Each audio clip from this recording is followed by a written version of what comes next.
Hey, Paul, are you there? You're over at your parents' place right now, right? Could you get back over here right away? Huh? Pardon me? I think the baby is coming. I should head to the hospital. Could you drive me there right away? No, can't do it. Wait, what? Why not?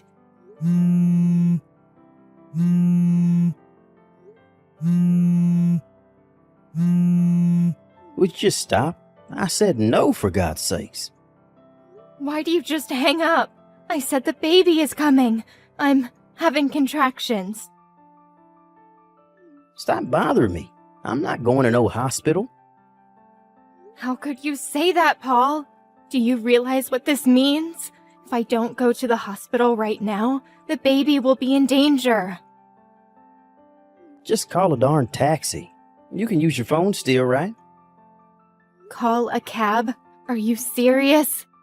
It's your child that's about to be born. How could you even say that? Why are you being so cold? I can't do this alone. Paul, I need someone by my side. Damn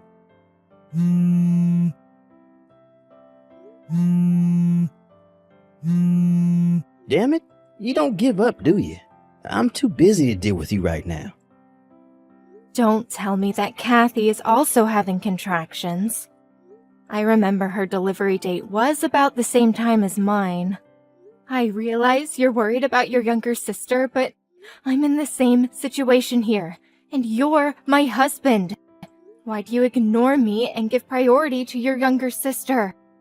She's got her husband to look after her, doesn't she? Get your mom and dad to help out and work something out, would you? You don't all have to be over there. I mean, use common sense, Paul. This is nuts. I said no way. Call a cab. Paul, you stole my purse, didn't you? Huh? What now? I was getting ready to go to the hospital by cab and checked my bag, and my purse was nowhere to be found. Oh, yeah. I was on my way to take Kathy to the hospital, and I realized I didn't have any money for a cab. So you took my money? Are you serious? Now, how the heck am I supposed to get to the hospital? Get this through your thick skull, Trish. I'm not going to the hospital for you. I made up my mind a long time ago that if Kathy's baby came the same time as yours, I would give her priority over you. You cannot be serious. What's wrong with giving your family members priority over a stranger? You had the gall to have your baby at the same time as her. You have no right to be griping on and on about this, so give it up. Paul, I think I'm going into labor. The water. Come on, Trish. Forget the cab. Just have the baby in the bathtub or something. Figure it out yourself. And Trish, don't make a mess. Paul, Trish here. It was a boy. My neighbor, Carol, helped me out and took me to the hospital. I don't know what I would have done without her.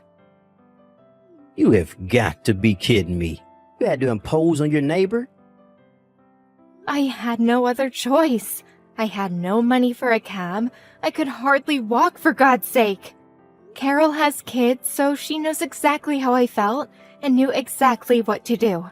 Without her help, I don't know what would have happened. Once I'm back from the hospital, and if you have time, please thank her. I can't believe you. We need to be on good terms with our neighbors. Don't go giving our neighbors a hard time, would you?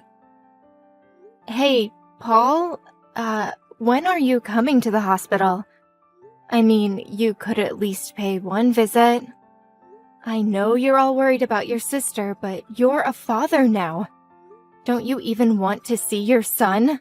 As a father, that's the least you can do. Sorry, but I just can't do that right now. Kathy wants me by her side. I just can't leave her. After giving birth, she's really drained of strength, not to mention her emotional state. No, I'm going to stick by her side until it gets better. By the way, where the hell is Kathy's husband? Shouldn't he be there? Pardon me?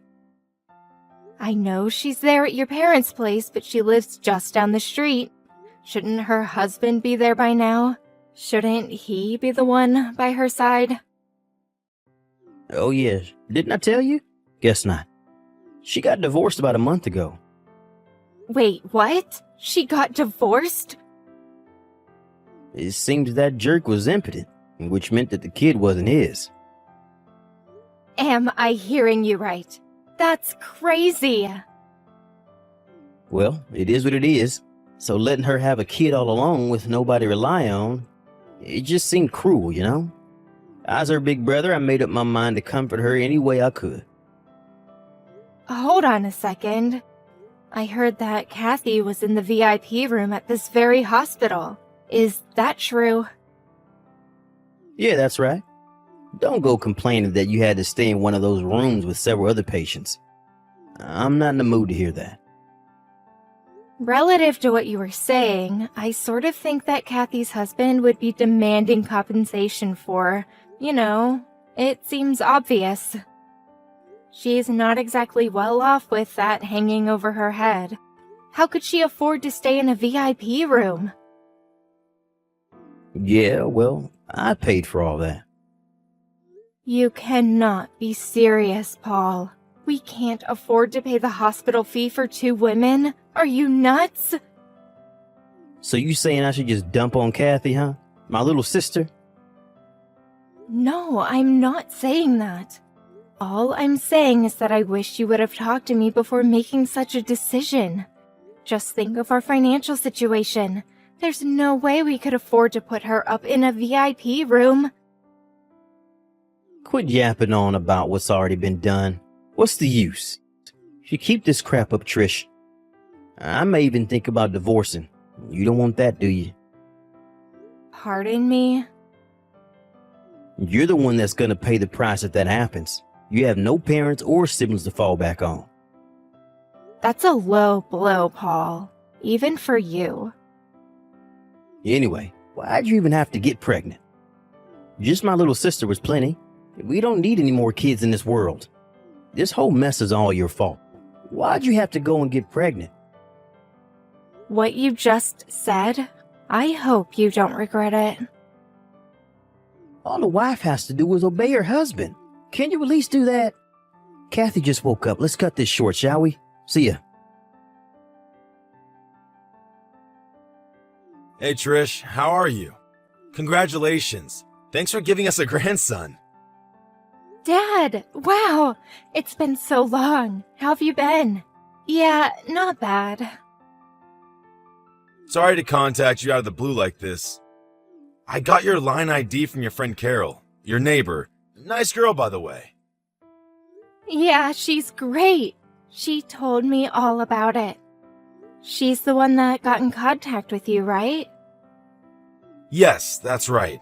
It was by pure chance that I was told about your situation. Chance? You talked to Carol about me before, right? Come to think of it, I did mention you when we were talking about family. With the baby coming and all.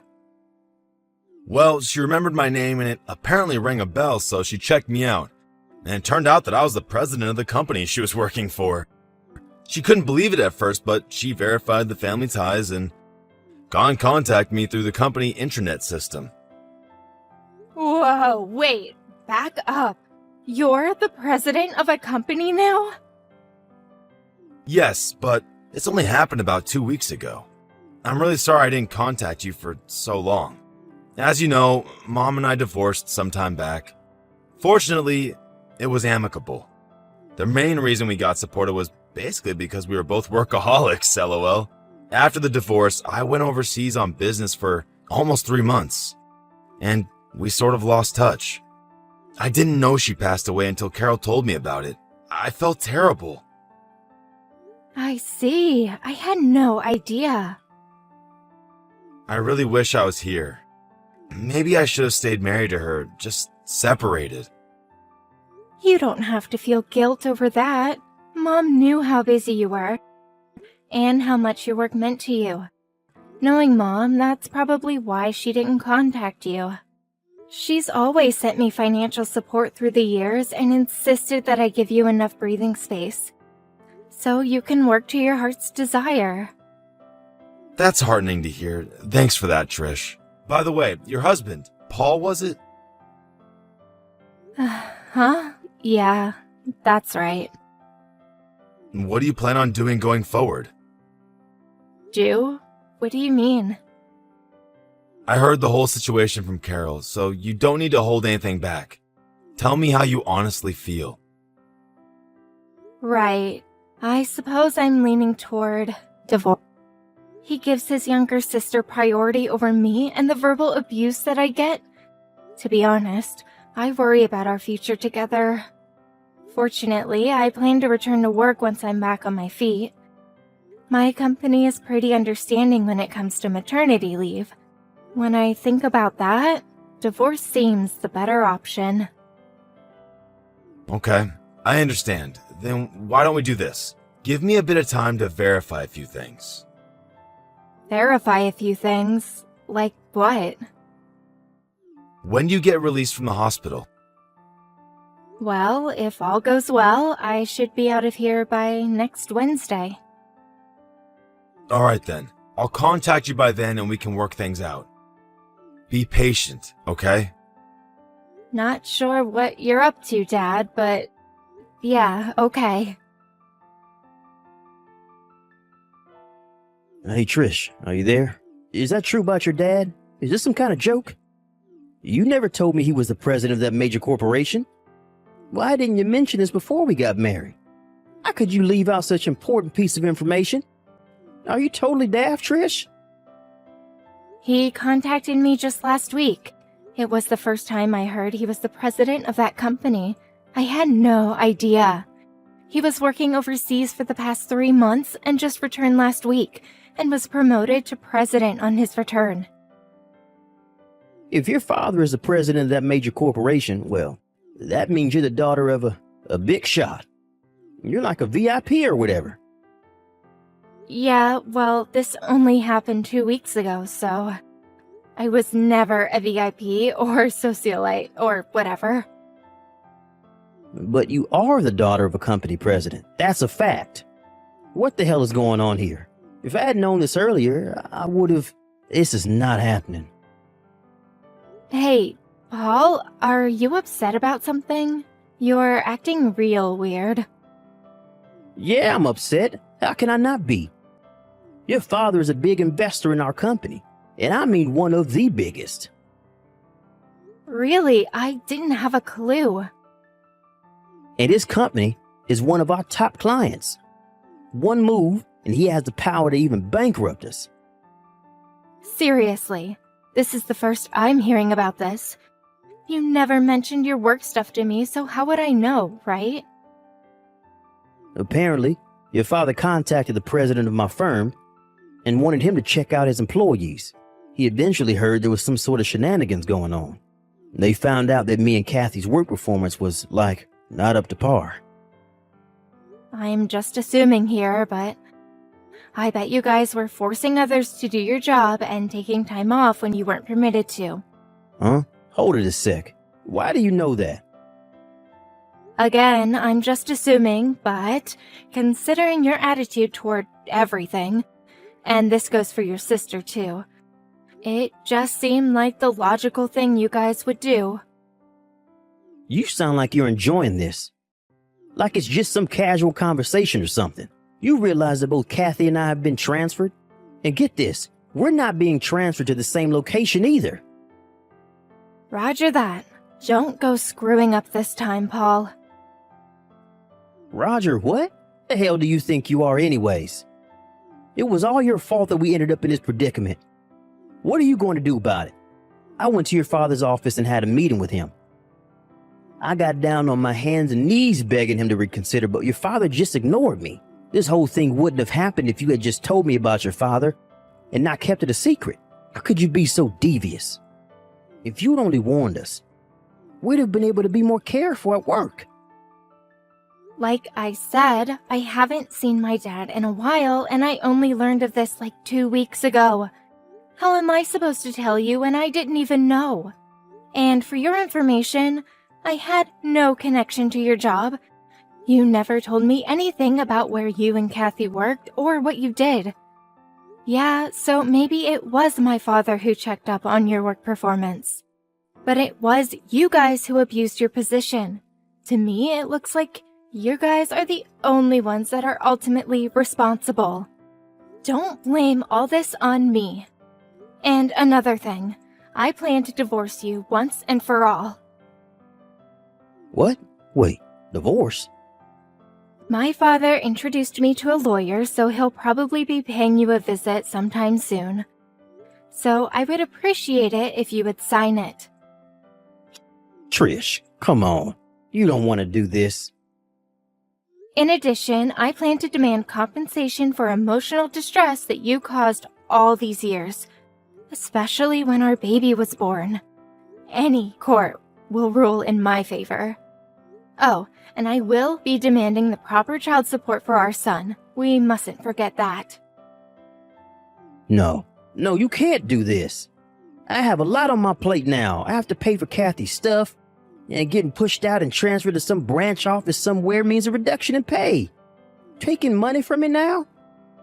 Your timing is impeccable, Trish. Take money, huh? Isn't that what you did to me? When I went into labor, you stole my purse. Didn't you take money from me then? You left me there to suffer in pain because I had no money for a cab. If Carol hadn't been there to help, I could have died. I need the money to take Kathy to the hospital. What can I say? That's your problem, Paul. That behavior, that thought process, whatever you want to call it, that's what's screwed about you. But the fact remains that I don't have any money. Looks like this is going to go on into an endless loop, so let's cut it short. But... Oh yeah, one more thing. You and Kathy probably didn't realize this, but your mom and dad are both on my side with this. Pardon me? When Kathy went into labor, your folks went straight to the hospital with her, as any parent would. They only found out that I was all alone at the hospital was when they got home that night. They were furious for the way you acted towards your wife. They apologized profusely. Your mom was on the verge of tears. I ended up comforting her. They were overjoyed that I had reunited with my father and agreed to the divorce without complaint. Are you really serious? From now on, I want you to go through my lawyer. Anything you need, just contact them. Please don't contact me directly anymore. You got that, Paul? Trish, you can't do this. Goodbye.